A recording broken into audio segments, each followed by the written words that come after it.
আসসালামু আলাইকুম সবাইকে। আজকে আমরা কথা বলবো একটি ভিসা সাকসেস নিয়ে, চায়নার জেড ক্যাটাগরি ভিসা। আপনারা জানেন আমরা অনেকদিন যাবত চায়নার জেড ক্যাটাগরির ওয়ার্ক পারমিট ভিসা নিয়ে কাজ করছি ফার্স্ট গ্লোবাল ভিসা কনসালটেন্সিতে।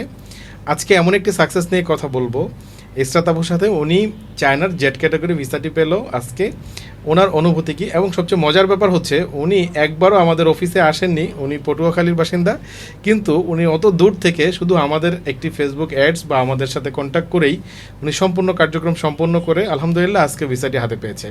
এই ব্যাপারে আজকে আমরা কথা বলছি ইসরাত আপুর সাথে। আপু কেমন আছেন? আলহামদুলিল্লাহ ভালো।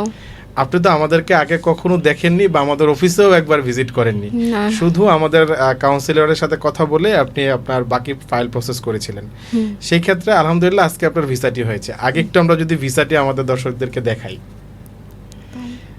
এটি হচ্ছে China Z category work permit visa. এই ভিসাটি তো আপনি পেয়ে গেলেন আলহামদুলিল্লাহ। এখন আপনার চায়নাতে যে প্রতিষ্ঠানে আপনি যাচ্ছেন সেই প্রতিষ্ঠানের মালিকের সাথে আপনার অলরেডি যোগাযোগ আছে, কথা হয়েছে। তো আপনার এই ফুল ব্যাপারে অনুভূতিটা কি? আলহামদুলিল্লাহ আমি খুব এক্সাইটেড।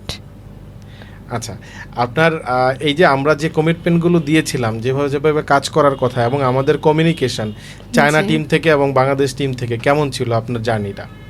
আলহামদুলিল্লাহ আপনারা যেভাবে আমাদেরকে গাইড করছেন এবং আমার সব কিছু প্রত্যেকটা ধাপে ধাপে লিগ্যাল মনে হয়েছে, এবং আপনারা আপনাদের কমিটমেন্ট রেখেছেন, কিন্তু আমি খুবই স্যাটিসফাইড।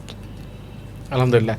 তো দেখা হচ্ছে ভবিষ্যতে হয়তোবা আবার কোনো একটি সাকসেস স্টোরি নিয়ে হয়তোবা কথা হবে আবার আপনাদের সামনে, এমনই কোনো একটি আরও ভালো, যারা আমাদেরকে বিশ্বাস করছেন, যারা আমাদের মাধ্যমে চায়নায় জেড ক্যাটাগরি ভিসার জন্য ট্রাস্ট করছেন, তাদেরকে নিয়ে। ইনশাআল্লাহ ভালো থাকবেন সবাই। আসসালামু আলাইকুম।